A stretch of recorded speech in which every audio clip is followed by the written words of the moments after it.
Welcome home, my friends. Welcome home to your own beautiful, messy, regular, everyday life, which is the very dwelling place I would like to suggest of the sacred.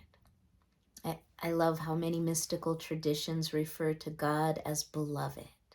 This is where the beloved, where you detect the fragrance, the presence, the proximity of that divine love that your heart yearns for.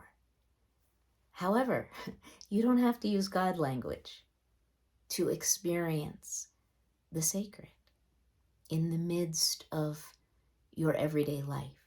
You do not have to trek to a remote shrine in the Himalayas or attend an expensive mindfulness retreat or go to church and receive communion or observe some other religious, liturgical, holy day in order to affirm that you belong to love.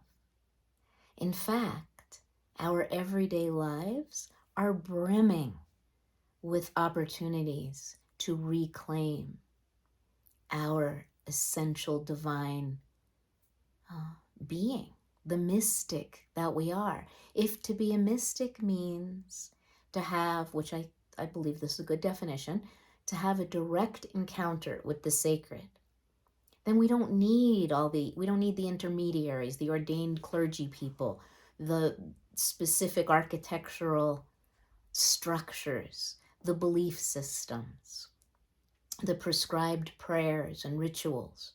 I mean, they can be wonderful and evocative, but absolutely not necessary. And in fact, they can also be impediments to the kind of mystical experience that I'm speaking of, that I'm evoking, that has to do with cultivating a gaze of love and wonder in the middle of the mundane.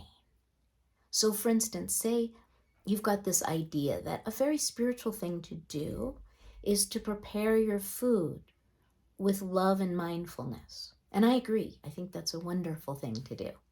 So, you decide on a meal that you want to make, right? Say it's a Thai vegetable curry. I'm just coming up with this. It's something I would love to make. And it's summer. So you go to the farmer's market and there's this abundance of beautiful, brightly colored vegetables. And you pick each one with care. And then you stop at the store and you pick up a couple of cans of coconut milk and maybe some spices you might be missing, a little peanut butter for your sauce, and you go home and you put on some music. You've created a beautiful playlist, your cooking playlist, and you're sipping on some cool mint tea, and everything's just like perfect for your mindful food preparation, meal preparation experience. You feel spiritually connected. You feel like you're doing it right, you're doing it right. And then lo and behold, you burn the vegetables. You have this skillet of beautiful colors, and then the phone rings and it's someone you love, and you answer the phone and you burn the fucking vegetables. And the whole thing is ruined. I mean, it's like it just radiates the burnt taste throughout everything. There is no salvaging it. And the next thing you know, you've taken your wooden spoon and you've smashed it on the counter and it breaks and you're yelling, God, whatever the thing is that you yell. I have a very colorful array of things I yell in moments like that. And you've lost it, man. You've lost your center. And then you start beating yourself up because look how spiritual you aren't. Okay, I'm just using this as a mundane example. Perhaps you can relate. What I'm trying to suggest to you and invite you into is this moment is not other than spiritual. That the Holy One has not run away from you because you're so bad, because you're too much, and that the presence of the sacred has fled. No, my love, I'm inviting you and myself to breathe into that moment as soon as you can. It takes a minute. You have to catch your breath, and your nervous system takes a minute to regulate for that flood of brain chemicals that manifest as rage sometimes to be quelled. But then there's the divine laughter that comes when we recognize our humanity, and that our most carefully constructed spiritual moments are just that. They're constructs.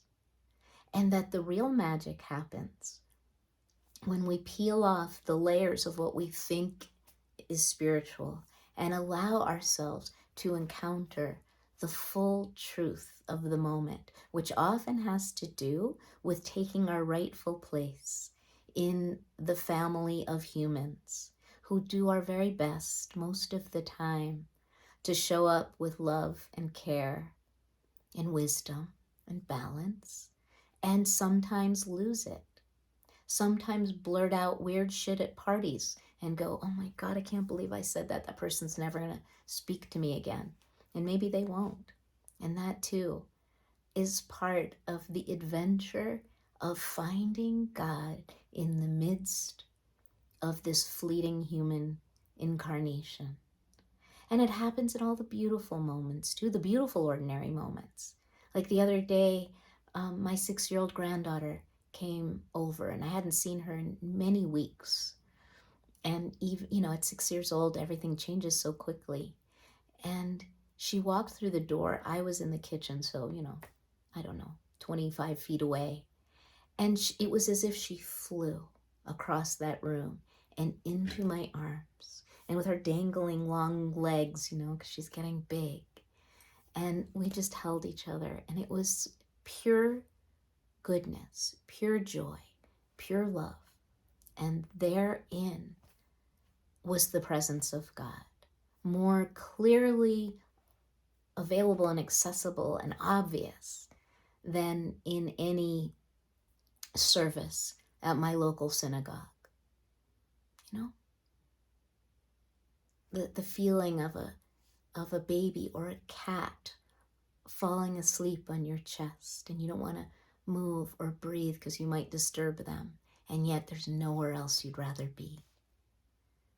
So many moments, my loves, if we would only show up for them.